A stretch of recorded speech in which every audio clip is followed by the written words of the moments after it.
গণিত বিষয়ে একটা জিনিস তোমাদেরকে আমি শেখাবার চেষ্টা করছি। বাবলু 15 টাকার পেন্সিল বাক্স আর 6 টাকার পেন্সিল কিনল। বাবলু কত টাকার জিনিস কিনল?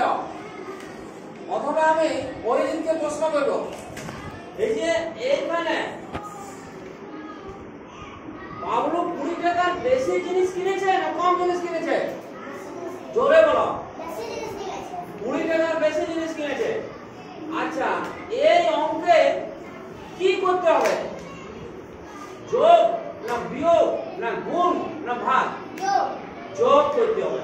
তাহলে 15 টাকার পেন্সিল বাক্স আর 6 টাকার পেন্সিল, এই দুটো সমষ্টি বোঝাচ্ছে।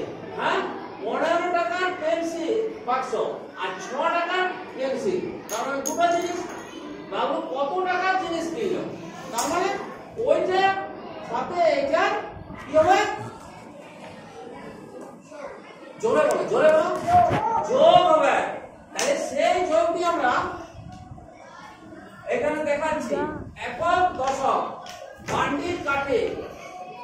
তাহলে 15 সংখ্যাটি আমি লিখেছি 1 আর 5, আর কাঠিটা আরেকটা নিচে 6। তাহলে এই দুটোকে যোগ করতে হবে।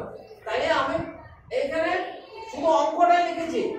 এখানে 5টা কাঠি আছে, এখানে 6টা কাঠি আছে, এইখানে একটা বান্ডিল আছে। যেহেতু দশকের ঘরে একটা বান্ডিল আছে, তাহলে এবারে আমি আর ফার্স্ট স্টেপটা করছি যোগে। ফার্স্ট স্টেপটা কি রকম না, এইখানে 6 আর 5 এ কত হয়? হাতে গুনে দেখো, 7 8 9 10 11। তাহলে 11 এর 1 আমি এইখানে নামাইছি। 11 এর 1 এটা আমি খাতায় যখন করব সবটা একসাথে করব, কিন্তু এখন আমি দ্বিতীয় স্টেপটা এখানে 11 এর 1। তাহলে হাতে থাকলো 1, এটা হাতে থাকলো 1। তার মানে দশকের ঘর আসা মানে এটাও এক বান্ডিল আর আগে আছে এটাও এক বান্ডিল। তাহলে ইয়ার পরের স্টেপ, হ্যাঁ আমরা অঙ্ক করার সময় একবারে কোটাটা করব, কিন্তু আমি এখানে স্টেপটা তোমাদেরকে দেখাইছি। ইয়ার পরের স্টেপ কি? এখানে চলে আসো।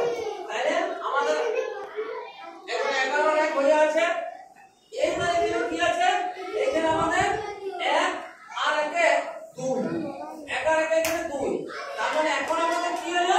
দুটো বান্ডিল হলো আর একটা কাঠি হলো। তার মানে যোগটা আমরা এখানে কমপ্লিট করব। যখন আমি অন্যভাবে যোগ করছি এইভাবে আমরা লিখে করি, কিন্তু এখানে স্টেপ দিয়ে আমি দেখাইছি। এটা একটা স্টেপ, তারপরে এটা একটা স্টেপ। তাহলে এইখানে যখন আমাকে যোগ দেই, আমরা যখন করি তখন 5 আর কত হয়ে গেল? 6 7 8 9 10। এই 6 আর 5 কত? 6 7 8 9 10 11। 6 আর 5 11 আর 1 হাতে থাকলে 1, সেটা আমরা এখানে রাখি, এখানে একটা রাখি। তাহলে 1 আর 1 এ 2, 1 আর 1 এ 2। তাহলে এটা যোগ করলে হচ্ছে 21।